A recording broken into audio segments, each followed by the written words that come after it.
Gonna take a seat, take a drink of water, relax a little bit, get nice and close.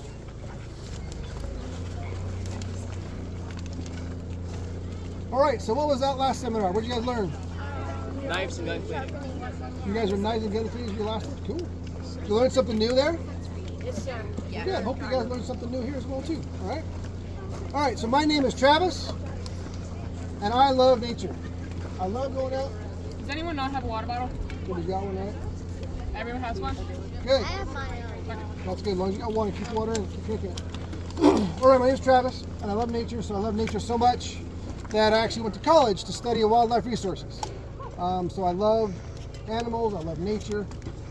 The thing I never get tired of, though, when I'm out in nature, when I'm fishing, when I'm hunting, when I'm hiking, when I'm bird watching, when I'm shed hunting, whatever, the thing I like the most is discovering God's fingerprints over all of it, right? I see Him in everything because He made everything, right?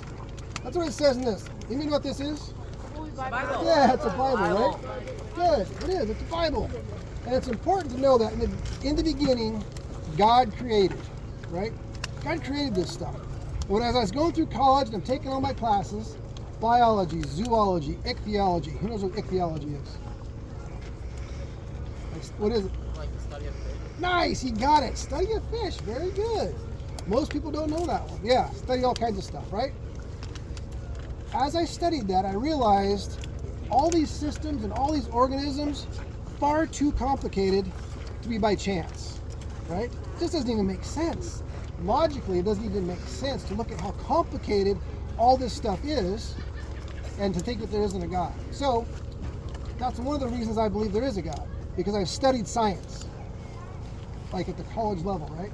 Had a whole career in studying science and doing science, all right? So don't let a scientist tell you there is no God, because do your own research and read the Bible and understand that there is a God. And what's really important about that, you know what else was created by God? Yeah, you guys were. I want to read you guys a verse. It's in Psalms, right there in the middle of the Bible. In Psalms 139, verse 13 says this: For you, speaking about God, created my inmost being. You knit me together in my mother's womb. You know what that tells me? That tells me I have a very personal God that picked my eye color. He picked my hair color, even though it's turning white. He picked how tall I was going to be. He picked where I was going to live. He picked my parents. He did the same thing for you guys too. And I want you guys to understand He's a very personal God that loves you very, very, very much. Never ever forget that.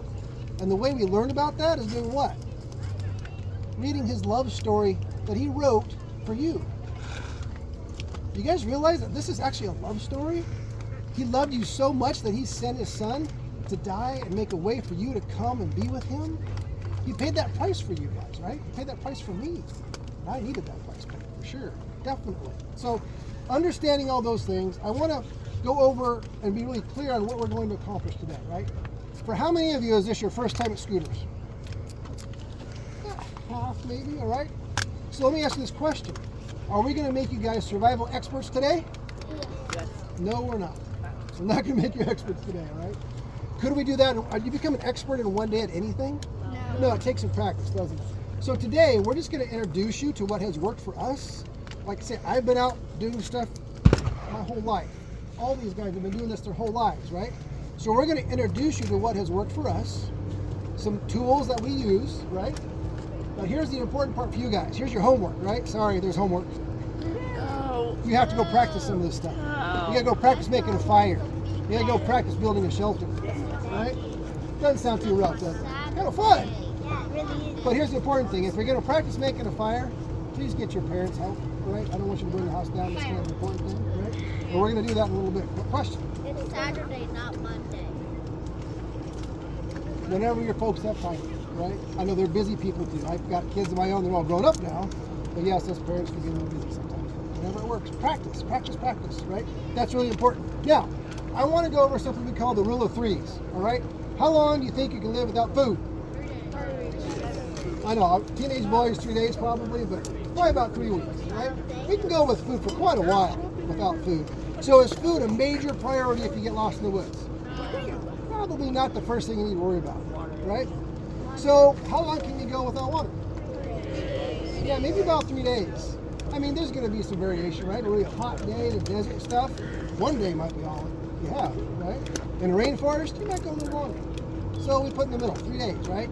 So water, I want to start thinking about water, planning for water, right? What about 3 hours? Shelter. Shelter's kind of important, right? If it's going to be really hot, you want to make sure you got the proper clothing to keep the sun off of you, right? If it's cold, what do you want to have? Proper clothing. Warm clothes, right? Yeah, that's really important. I don't want to get cold out here. Who's going to wear shorts when it's below 0 outside and it's blowing cold? Yeah, our dad. Yeah, some guys do, right? I've got some people that do that. You're in a survival situation, even those big guys won't last very long, right? Here's the most important, well, another one, about 3 minutes for air, right? I can't even hold my breath for 3 minutes. If I practiced, I probably could a little bit. But the most important one, right? Now listen to me, okay? This was the most important, right? Is hope. Yeah, if you don't have hope for about 3 seconds, you're done. If you give up, you're done, right? So that's why we tell you guys to practice this stuff, get good at it, so that when you get out there and it's a little scary or something, if you get lost or something like that, you don't lose hope. Don't give up, right?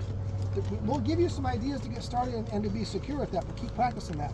And then most importantly, you know what? Sometimes we can lose hope, not out there in the wilderness, but sometimes we lose hope maybe at our school, maybe even at home, right? We can have some bad days. Who's had some bad days from time to time, right? We all have, right? And it can be tough. How do we get past it? Read the love letter, man. I always encourage my kids to read their Bible every day. I mean, who's like skipping food for a whole day? I don't. Tough. It's tough for me to go a whole day without this. They call it feeding on God's Word. Right? It's kind of a weird term, right? You don't want to chew on it, right? You want to read it, right? Take it into you. It nourishes you.